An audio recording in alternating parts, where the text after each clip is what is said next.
नमस्कार मित्रों, आप सभी का फिर से एक बार हार्दिक स्वागत है गीता धर्मार्थ यूट्यूब चैनल पर।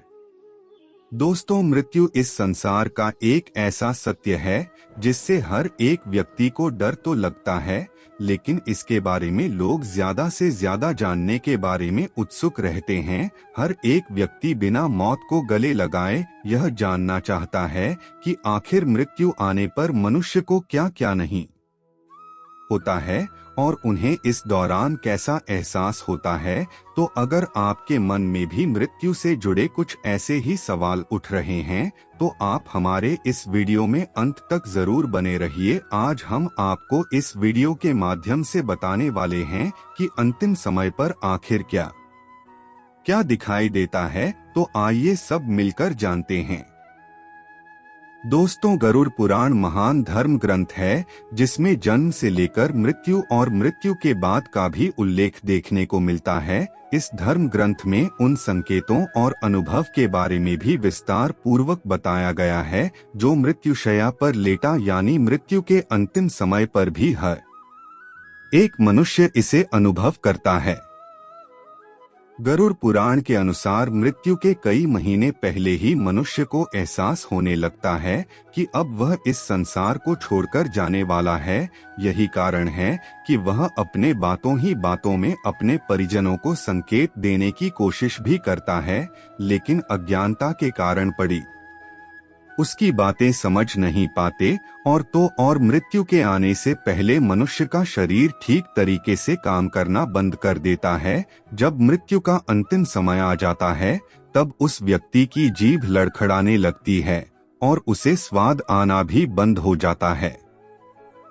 इसके अलावा उसे बोलने में भी काफी तकलीफों का सामना करना पड़ता है।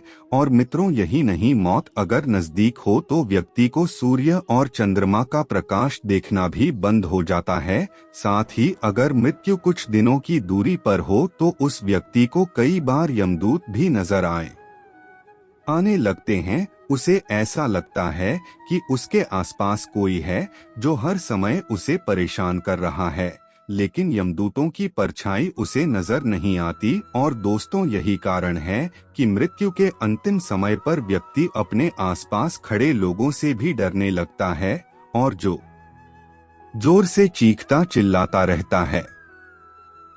गरुड़ पुराण के अनुसार अगर देखा जाए तो जिस किसी मनुष्य की मृत्यु निकट होती है तो उसे अपनी परछाई दिखना भी बंद हो जाता है। साथ ही साथ मरने से 24 घंटे पहले व्यक्ति को आईने में अपना चेहरा भी दिखाई देना बंद हो जाता है।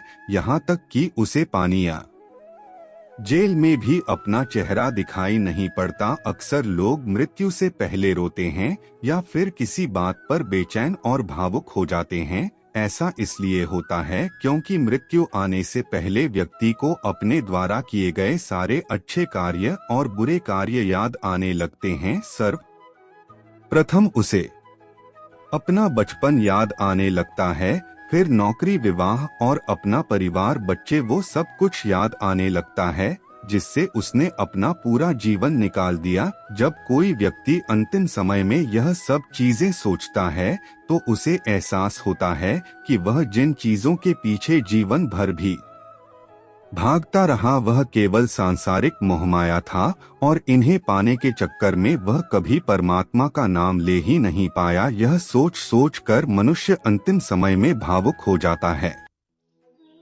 और अपने द्वारा किए गए कर्मों के लिए परमात्मा से माफी मांगने लगता है।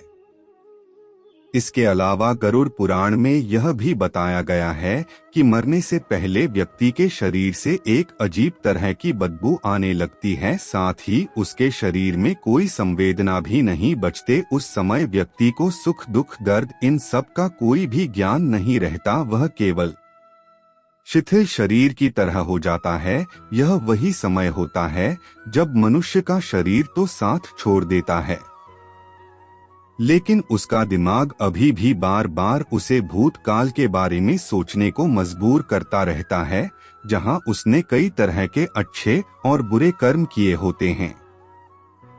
मित्र, गरुड़ पुराण में इस बात का भी विस्तार पूर्वक उल्लेख देखने को मिलता है कि जिन लोगों ने अपने जीवन में केवल बुरे कार्य ही किए हैं, उन्हें अपने अंतिम समय में कुछ भी दिखाई नहीं देता, उसे उसके आसपास बैठे हुए लोग भी दिखाई नहीं देते, और इस दौरान अगर वह व्यक्ति गलती से भी आईना देख लेता है तो उसे अपना चेहरा काफी विकृत दिखाई देता है। वहीं दूसरी ओर जिन लोगों ने अपने जीवन में अच्छे कार्य किए होते हैं, राम के नाम लिए होते हैं, दान पुण्य जैसे सत्कर्म किए होते हैं, उन्हें मृत्यु के समय एक दृश्य प्रकाश दिखाई देता है, और ऐसे लोगों को मृत्यु के समय कोई भी कष्ट नहीं होता और यह सीधे भगवान के चरणों में चले जाते हैं और मुक्ति को प्राप्त कर लेते हैं। मित्रों, इन सब के साथ साथ गरुड़ पुराण में यह भी बताया गया है कि जो मनुष्य संसार की मोह माया में फंस जाते हैं, उन्हें मृत्यु के समय काफी ज्यादा पीड़ा होती है, क्योंकि ऐसे लोग अपने परिवार, धन, परिजन और अपने शरीर का त्याग नहीं करना चाहते हैं। उन्हें ऐसा लगता है कि अभी भी इस संसार में भोग करने के लिए बहुत चीजें हैं जिन्हें छोड़कर वहां नहीं जाना चाहते, और जब यमदूत उस आत्मा को लेने आते हैं तब वह आसानी से अपना शरीर नहीं त्यागते, जिसके बाद यमदूतों को अपना ज्यादा शक्ति लगाना पड़ता है और आत्मा को जबरदस्ती निकालना पड़ता है। इस दौरान उस व्यक्ति को ज्यादा कष्ट होते हैं और फिर उन्हें यमलोक की यात्रा पर ले जाते हैं, जहां उनके पाप और पुण्य का हिसाब विस्तार पूर्वक किया जाता है और फिर उन्हें उसी हिसाब से सजा दी जाती है जैसा उनका कम होता है। इसलिए मित्रों, हम अंत में यही कहेंगे कि आप हमेशा सत्कर्म कीजिए और पुण्य के भागीदार बनिए, ताकि आपको मृत्यु के बाद अच्छा फल मिल सके।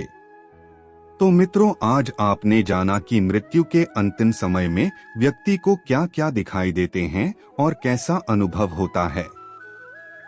आज के वीडियो में बस इतना ही। आपको हमारी जानकारी कैसी लगी, आप हमें कमेंट में जरूर बताएं और अपने दोस्तों के साथ भी शेयर जरूर करें और हमारे चैनल को भी सब्सक्राइब कर ले। फिर मिलते हैं किसी नई वीडियो के साथ, तब तक के लिए धन्यवाद।